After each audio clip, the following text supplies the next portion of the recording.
my grandmother, Aurora, was always an open book. Or so I thought. Her blue eyes sparkled like a summer sky on a cloudless day, and her hugs could heal any pain, no matter how deep. I grew up under the warmth of her love, surrounded by the comforting presence of her laughter and the soothing sound of her voice. But life has a way of revealing secrets, and mine was hidden in plain sight. As I sit here, surrounded by the memories of a lifetime, I'm reminded of the countless afternoons spent in her company, listening to tales of love, loss, and resilience. Her stories were always woven with a thread of wisdom, making even the most difficult lessons seem manageable. I cherished those moments, and as I grew older, I began to realize just how precious they were.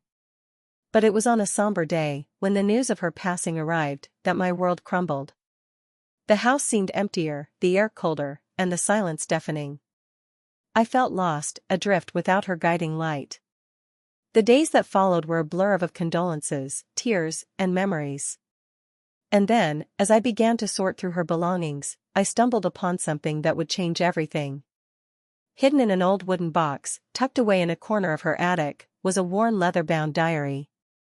The cover was embossed with a small lock and key, a subtle hint at the secrets it held within. The pages, yellowed with age, rustled as I opened the diary, releasing the scent of old paper and forgotten memories. It was as if I had uncovered a piece of her that I never knew existed. As I began to read, the warmth of those memories still lingers, like the gentle breeze on a summer day in Willow Creek. It's as if the very fabric of time has woven itself into the threads of my grandmother's stories, making it hard to distinguish where one tale ends and another begins. Yet, to start anew, I find myself drawn back to the beginning, to a time when life seemed to unfold at a slower pace, under the vast, open skies of our little town. Willow Creek, in the late 1930s, was a place where simplicity and peace entwined like the tender shoots of a morning glory vine. It was a small, quiet, and seemingly untouched rural town, where the rhythms of nature dictated our days. Mornings broke with the sun, painting the sky in hues of pink and orange, while the night sky was a canvas of stars so bright, they seemed to whisper secrets to those who dared to listen. In this serene backdrop, my grandmother, Aurora, grew up with a heart full of dreams and a mind afire with imagination. She was a young woman with a passion for reading, often losing herself in the pages of worn, leather-bound books that she cherished like precious jewels. Her love for literature wasn't just a pastime, it was her passport to worlds beyond the rolling hills and fertile lands of Willow Creek. Through stories of far-off lands, daring adventures, and complex characters, Aurora's imagination soared, yearning for something more, something beyond the familiar horizon. Aurora's family was the epitome of a close-knit unit, bound together by love, hard work, and a deep connection to the land. Her parents, steadfast and resilient, worked the farm from dawn till dusk, their hands etching stories of toil and triumph into the earth. Thomas, her older brother, was a dreamer like Aurora, but his aspirations took flight in the realm of aviation. He'd spend hours poring over books on flight, sketching planes, and talking about the wonders of the sky. Then there was Lily, the youngest, whose soul was as delicate and beautiful as a flower. She saw the world through the lens of poetry, her observations painting even the mundane with hues of magic. Daily life in Willow Creek was dictated by the seasons and the land. Mornings began early, with the family heading out to tend to their fields. The air was crisp, filled with the scent of damp earth and the promise of a new day.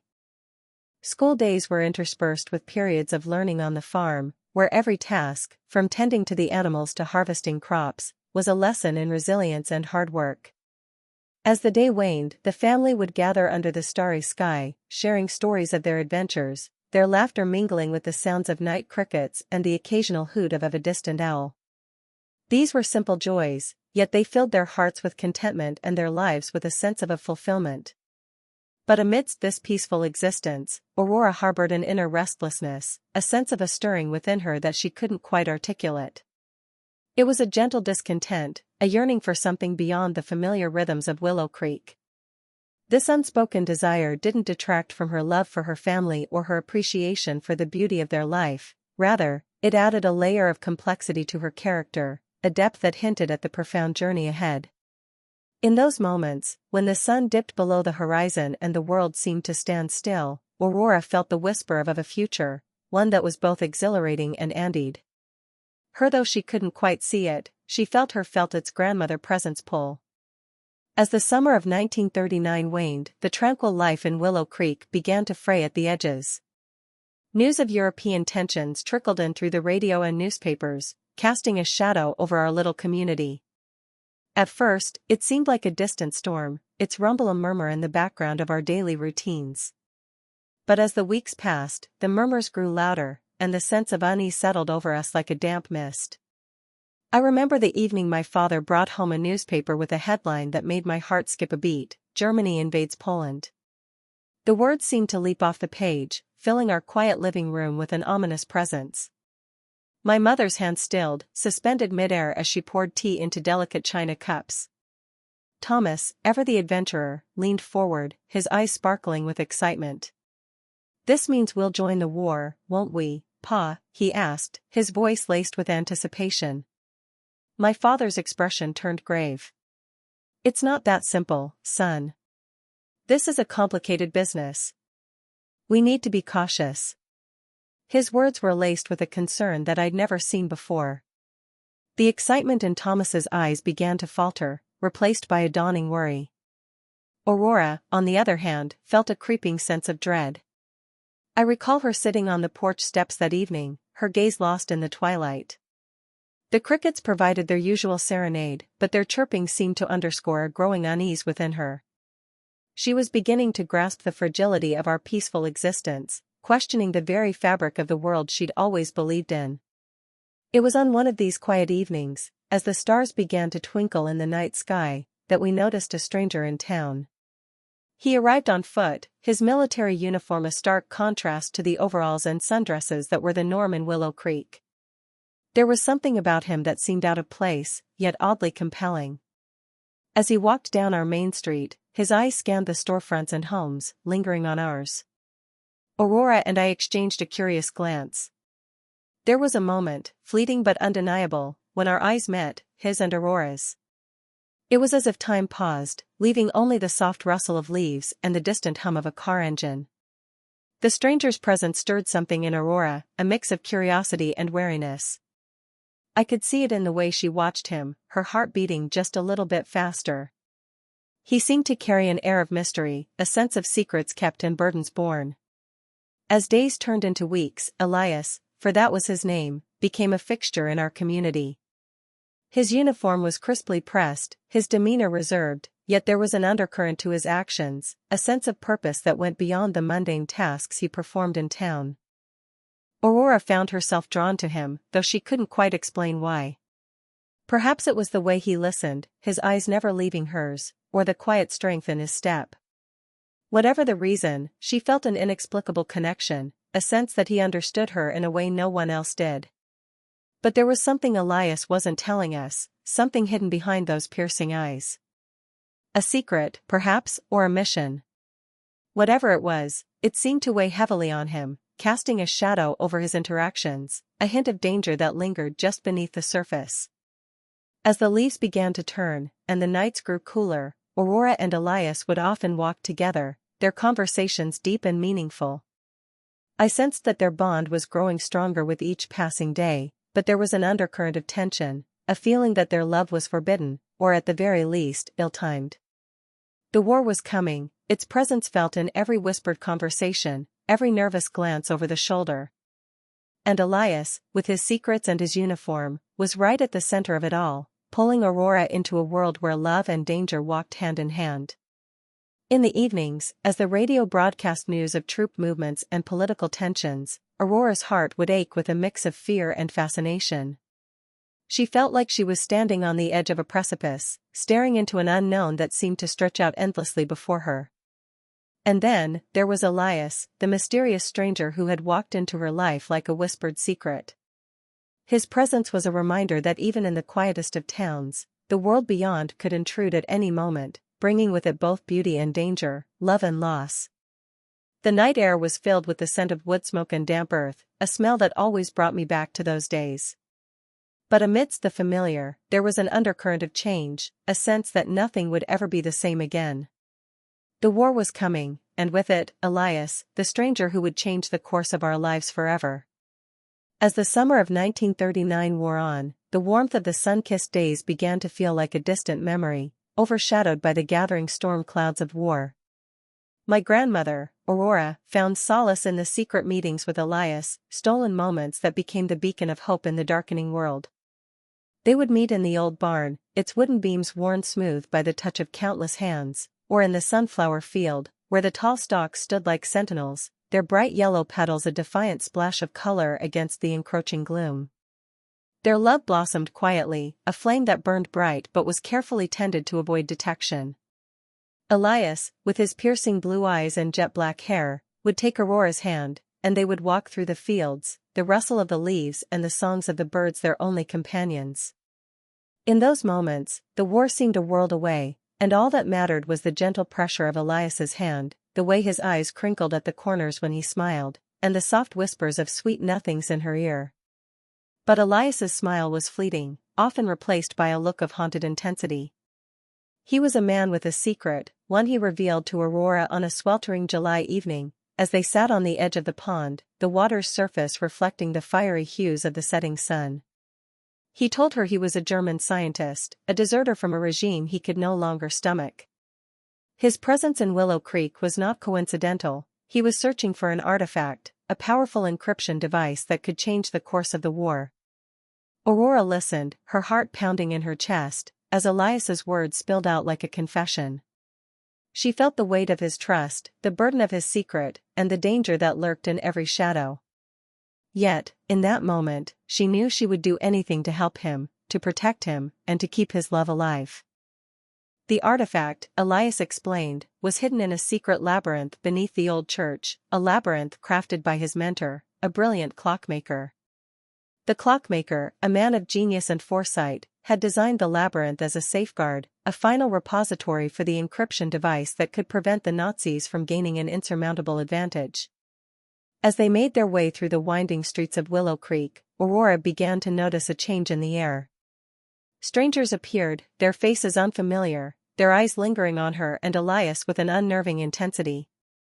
The whispers started, too, hushed conversations that ceased when she approached, leaving her with an unshakable sense of being watched. The diary, her faithful companion, became a repository for her fears, a chronicle of her forbidden love, and a testament to her growing determination. She wrote of Elias, of his eyes and his smile, of the way he made her feel seen and heard. She wrote of the danger, of the shadows that lengthened and deepened, of the sound of footsteps echoing through the night. One evening, as the sun dipped below the horizon, casting the town in a warm orange glow, Elias led Aurora to the old church. The building loomed above them, its stone facade weathered to a soft gray, its windows like empty eyes staring back. With a deep breath, Elias produced a small key, and they stepped inside, the creaking of the door echoing through the stillness. The air inside was heavy with incense and the scent of old books. Aurora felt a shiver run down her spine as Elias guided her to a seemingly innocuous pew. He pressed a hidden catch, and a section of the wall slid open, revealing a narrow stairway that plunged into darkness. The labyrinth. With a lantern casting flickering shadows on the walls, they descended into the depths, the air growing colder and damper with each step. Cobwebs clung to their faces, and the sound of scurrying rodents echoed through the passages. Ancient symbols etched into the stone seemed to whisper secrets, their meanings lost to the ages. It was there, in that subterranean world, that Aurora's transformation took hold. She was no longer just a passive observer, she was an active participant in Elias's perilous mission. Her love for him, her fear for his safety, and her determination to protect him propelled her forward, even as the danger escalated. The diary entries grew more sporadic, but the words poured out with a newfound urgency, a chronicle of their quest, of the artifact's significance, and of the risks they took. "My heart beats for him alone," she wrote. "For Elias, I'd brave the very depths of hell." As they navigated the labyrinth, the sound of dripping water and the faint rustle of unknown creatures accompanied them. The air was thick with the scent of damp earth and decay. And yet, in Elias's eyes, Aurora saw a glimmer of hope, a promise that together, they might just outrun the darkness. But the shadows were closing in, their presence a palpable force that seemed to seep into every pore. The Nazis were getting closer, their agents like ghosts, appearing and disappearing into the night. Aurora felt it, a creeping sense of dread that threatened to consume her. In the silence of the labyrinth, with Elias's hand in hers, she knew she had made her choice. She would stand by him, no matter the cost, and face whatever lay ahead, armed with nothing but her love and her diary. The words flowed onto the page, a testament to her resolve. In the face of war, in the shadow of fear, I find my strength in you, Elias. Together, we will brave the impossible. As I reflect on Grandma Aurora's story, I recall the moments that defined her life, especially the ones she recorded in her hidden diary. The memories of her adventures, her love, and her sacrifices are etched in my mind like the lines on a well-loved book. Now, let me take you back to that fateful day when everything changed. The air was heavy with anticipation as Aurora and Elias navigated the narrow passages of the underground labyrinth. Their hearts pounded in unison, each step echoing through the silence like a ticking clock. The smell of damp earth and old dust filled their nostrils, a constant reminder of the secrets hidden beneath their feet. Their quest had led them to this moment, and they were determined to see it through. Finally, after what seemed like an eternity, they stumbled upon a hidden chamber.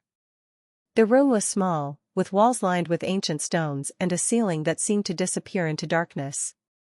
In the center of the room, on a pedestal of black stone, lay the artifact, a small, intricately carved box made of a material that seemed almost otherworldly. The box emitted a soft, pulsing glow, as if it held a life of its own.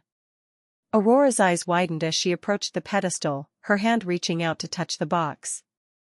Elias's voice was barely above a whisper, "This must be it. The device capable of changing the course of the war." His eyes sparkled with a mix of excitement and trepidation. But their moment of triumph was short-lived. The sound of footsteps, heavy and deliberate, echoed through the labyrinth, growing louder with each passing second. Nazi agents, their faces twisted with malice, emerged from the shadows, guns drawn. The air was charged with tension as the agents surrounded them, their leader sneering, "You're quite the adventurous pair, aren't you?" Aurora stood tall, her mind racing. She knew the labyrinth like the back of her hand, and she was determined to use that knowledge to their advantage. Elias, however, seemed to accept their fate, his eyes locked on Aurora's, filled with a deep sadness. The confrontation was chaotic, the sound of gunfire and shouting filling the air. Aurora dodged and weaved, using her familiarity with the labyrinth to evade the agents. Elias fought bravely, taking down several of their pursuers, but he was wounded, and Aurora knew she had to act fast. In a moment that seemed to slow down time, Elias found himself cornered by the Nazi agents. Aurora, desperate to save him, launched herself at their attackers, but she was outnumbered. Just as all hope seemed lost, Elias made a decision that would change the course of their lives forever. With a look of deep love and resignation, Elias pushed Aurora towards the exit, shouting, "Go. Take the artifact and get out of here. I'll hold them off." Aurora hesitated, torn between her love for Elias and her duty to complete their mission. The sound of gunfire grew fainter as Aurora fled, the artifact clutched tightly in her hand. She glanced back, her eyes locking onto Elias's figure, standing tall against the Nazi agents. A sense of despair washed over her, threatening to consume her. As she emerged into the night air, the cool breeze hit her like a slap in the face, jolting her back to reality. Aurora took a deep breath, the weight of the artifact and Elias's sacrifice settling heavily upon her shoulders. She knew that she had to keep moving, to ensure that Elias's sacrifice wasn't in vain. The diary she kept became her solace, her confidant, and her guide. In its pages, she poured her heart, recording every detail of their journey, every moment she shared with Elias, and every promise she made to him. The entries became a testament to their love, a beacon of hope in the darkness, and a reminder of the price they paid for their courage. In the silence of the night, as she disappeared into the shadows, Aurora knew that her life would never be the same. The loss of Elias was a wound that would never fully heal, but it also gave her a newfound sense of purpose. She was determined to see their mission through, no matter the cost, and to honor Elias's memory by protecting the artifact and its power. The darkness seemed to swallow her whole, but she walked on, driven by a fire that burned within her. The artifact, now a symbol of their love and sacrifice, was her guiding light, illuminating the path ahead, and reminding her of the promise she made to Elias, to carry on, no matter what. The memories of that night, of Elias's sacrifice, and of the artifact's power, stayed with Aurora, etched in her heart like a scar. They fueled her determination, her courage, and her love, shaping her into a woman she never thought she'd become, a woman capable of facing the unknown, armed with nothing but her heart and her conviction. And as I look back on her story, I realize that it's a testament to the enduring power of love, a flame that burns bright even in the darkest of times. As I emerged from the labyrinth, the night air enveloped me like a damp shroud. The rain-soaked earth squelched beneath my feet, a sound that seemed to echo the turmoil within me. I stumbled, my hands grasping for something, anything, to steady myself. The artifact, clutched tightly in my fist, felt like a cold, unforgiving stone. I had secured it, but at what cost? Elias's sacrifice still lingered, a raw wound that threatened to consume me. The walk home was a blur. I recall the faint glow of lanterns in the distance, the soft murmur of voices, but it all seemed muffled, as if I was walking through a dream. My heart felt heavy, weighed down by the burden of Elias's death. I couldn't process it, couldn't accept that he was truly gone. My mind kept wandering back to the moments leading up to his sacrifice, the desperation in his eyes, the firm resolve in his voice. Upon entering my home, I was met with the familiar warmth of the fireplace and the concerned faces of my family. They had been searching for me, and their relief was palpable. But I couldn't meet their gazes, couldn't muster the strength to feign concern or curiosity. I felt numb, a shell of my former self. They asked where I'd been, and I mumbled something about getting lost in the woods. The lie came easily, a necessary shield to protect Elias's secret and my own fragile heart. As the night wore on, I found myself withdrawing into my room, the diary clutched tightly in my hand. I opened it, and Elias's words leapt off the pages, a bittersweet reminder of our time together. I wept, the tears streaming down my face as I relived the memories we'd shared. The diary became my confidant, my sole companion in this dark, bewildering world. The days that followed were a haze of grief and deception. Our community mourned the loss of a young man, presumed dead in an accident. I played my part, offering condolences and tears, all the while concealing the truth. My family noticed the change in me, the distant look in my eyes, but they couldn't fathom the depth of my sorrow. I became isolated, lost in my thoughts, as I grappled with the weight of Elias's legacy. In the silence of my room, I began to study the artifact, poring over Elias's notes and sketches. The diary was my guide, a roadmap to understanding the device and its purpose. I spent hours poring over books in the local library, seeking any information that might help me decipher the mysteries of the artifact. The librarian, a kind-eyed woman named Mrs. Jenkins, noticed my interest in history and offered recommendations. I devoured texts on cryptography, on the war, on the science behind the device. With each passing day, my determination grew. I would fulfill Elias's mission, no matter the cost. The artifact, now a tangible connection to Elias, seemed to pulsate with a life of its own. I could feel its power, its potential to change the course of the war. My research was a lifeline, a distraction from the grief that threatened to consume me. As I worked, I began to sense a new purpose taking shape within me. I was no longer just Aurora, a young woman from Willow Creek. I was a guardian, a protector of Elias's legacy, and a seeker of truth. The rain continued to fall, a relentless drumbeat that mirrored my mood. But amidst the melancholy, a spark within me began to flicker. It was a flame of resolve, of determination to see this journey through to its uncertain end. I knew that I would face challenges, that the road ahead would be fraught with danger. But I was ready. For Elias, for myself, and for the promise I'd made, I would persevere. The diary, now a treasured companion, remained my most trusted confidant, a testament to the love and sacrifice that had changed my life forever. As I sit here, reflecting on my grandmother Aurora's life, I am transported back to the time she left Willow Creek. The memories of that small town, with its familiar streets and comforting rhythms, were etched in her mind like the lines on a well-loved book. But Aurora had to move forward, driven by a sense of purpose and secrecy. She settled in a larger city, where the anonymity of the crowds provided a shield for her clandestine activities. Her new apartment was modest, with walls adorned by maps and papers, a testament to her relentless pursuit of knowledge. The artifact, now safely hidden, was her constant companion, a reminder of Elias and the promise she had made.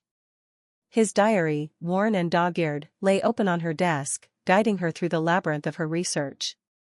Libraries and archives became Aurora's sanctuaries. She pored over dusty tomes and yellowed documents, seeking any mention of the artifact or its creator. Her eyes scanned the pages with a practiced intensity, absorbing information like a sponge.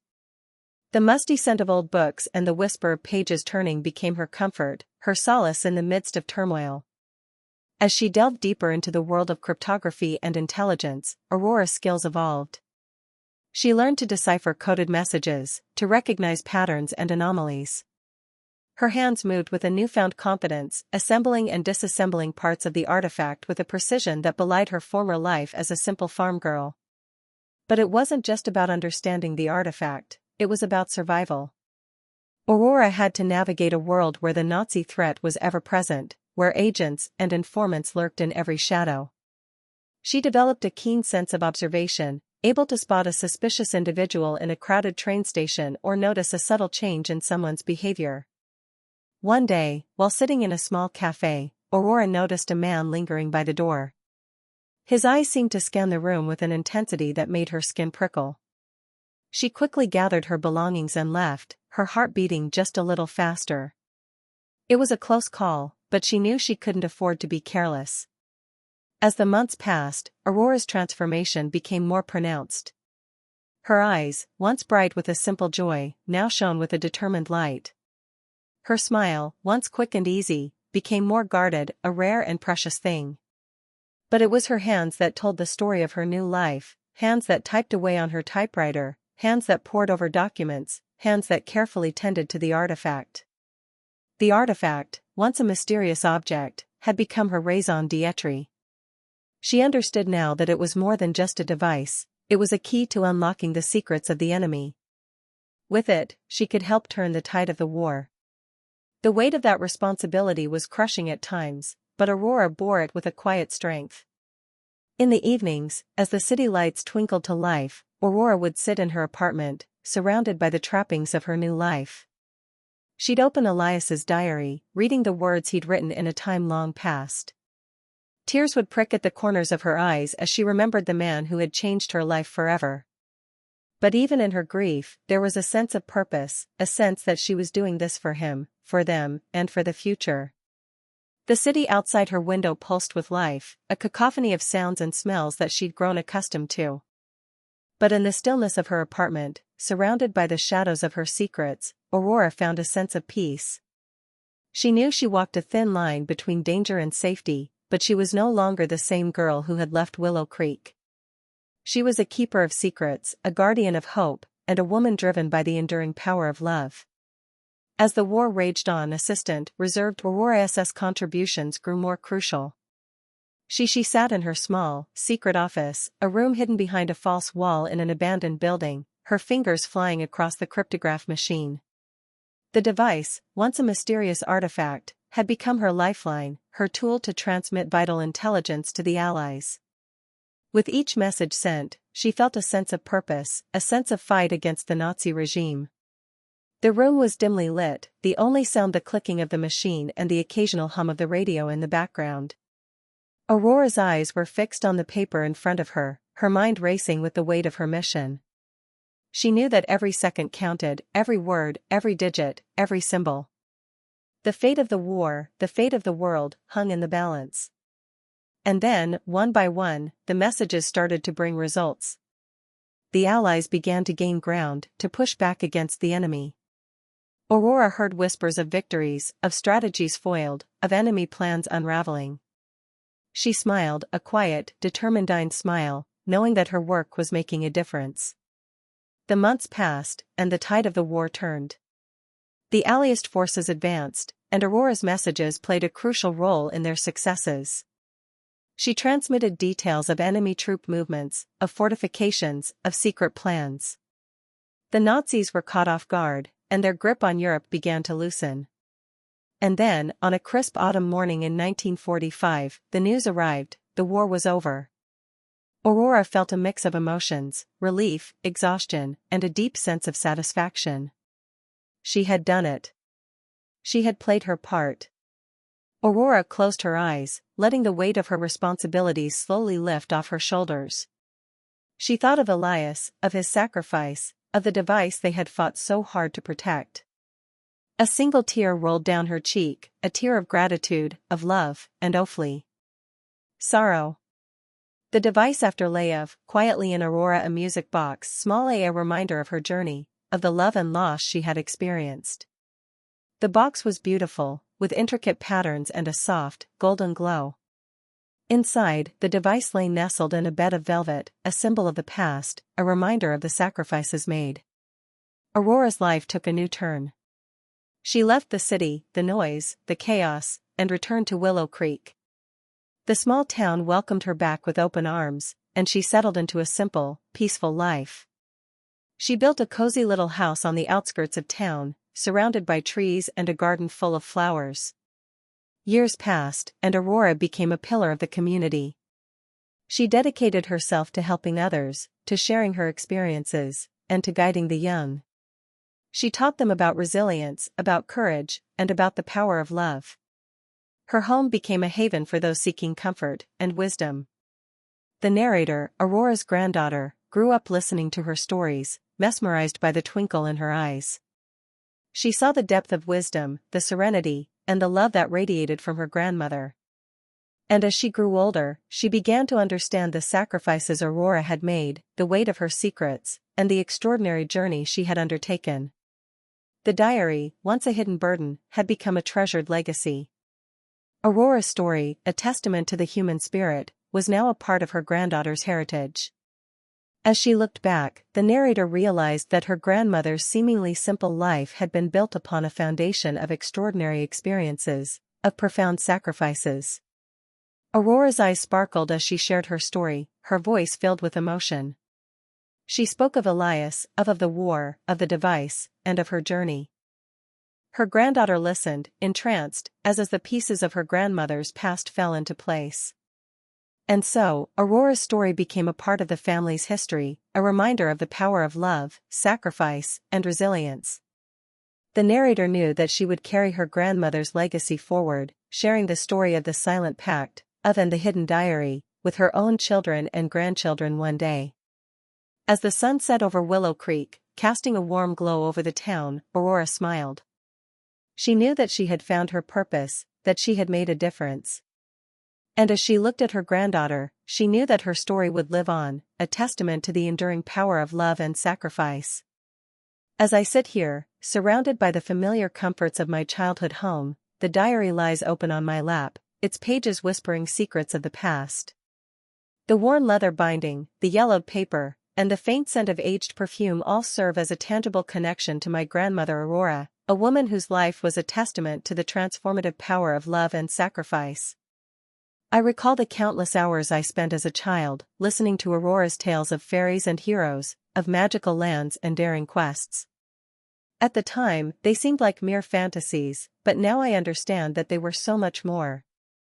They were metaphors for her own extraordinary life, a heroic journey that she navigated with silent strength and unwavering courage. The stories she shared with me, though veiled in mystery, were a map to her soul, a window into the depths of her heart. As I reflect on Aurora's legacy, I realize that it's not just the artifact, the device she fought so hard to protect, or the secrets she kept hidden that define her. It's the wisdom she shared through her stories, the unconditional love she showed to those around her, and the resilience she embodied in the face of adversity. Her life was a tapestry woven with threads of joy and sorrow, of triumph and loss, and it's in this complexity that I find beauty. Growing up, I often wondered why Aurora's stories seemed to hold such significance, why they felt like a whispered promise. Now, I understand that they were a testament to her own struggles and triumphs, a reflection of the choices she made and the paths she chose to take. As I look back on my own life, I see parallels between her journey and mine. The struggles I faced, the fears I overcame, and the moments of triumph, they all seem to echo the stories she shared with me. There's a sense of peace that comes with understanding, a sense of catharsis that washes over me as I close the diary. It's as if the weight of her story, the depth of her emotions, and the richness of her experiences have all come together to guide me, to offer me a deeper understanding of life and courage. The diary, once a mysterious artifact, has become a personal treasure, a guide that I will carry with me for the rest of my life. In the end, it's not just Aurora's story that I've uncovered, it's my own. The realization hits me like a gentle breeze on a summer day, that we all have our own hidden stories, our own struggles and triumphs. And it's in sharing them, in embracing the complexity and beauty of our lives, that we find true connection, true understanding. As I look up, the room seems to fade away, and I'm left with the sense that I'm not alone. I'm surrounded by the whispers of the past, the love and wisdom of those who came before me. The story of Aurora and her silent pact becomes a universal message, a reminder that our lives are intertwined, that our choices have the power to ripple out and touch the lives of those around us. In the silence that follows, I find a sense of resolve. I know that I, too, have a story to tell, a story that's been waiting to be uncovered. And as I close the diary, I feel a sense of gratitude, a sense of awe at the woman who was my grandmother, Aurora. Her legacy lives on, not just in the artifact or the secrets she kept, but in the love she shared, the wisdom she imparted, and the strength she embodied.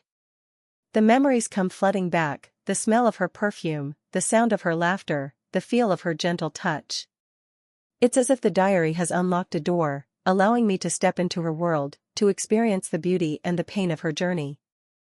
And in doing so, I've come to understand that our stories, though unique to each of us, are all connected, that we're all part of a larger tapestry, woven from the threads of love, sacrifice, and resilience.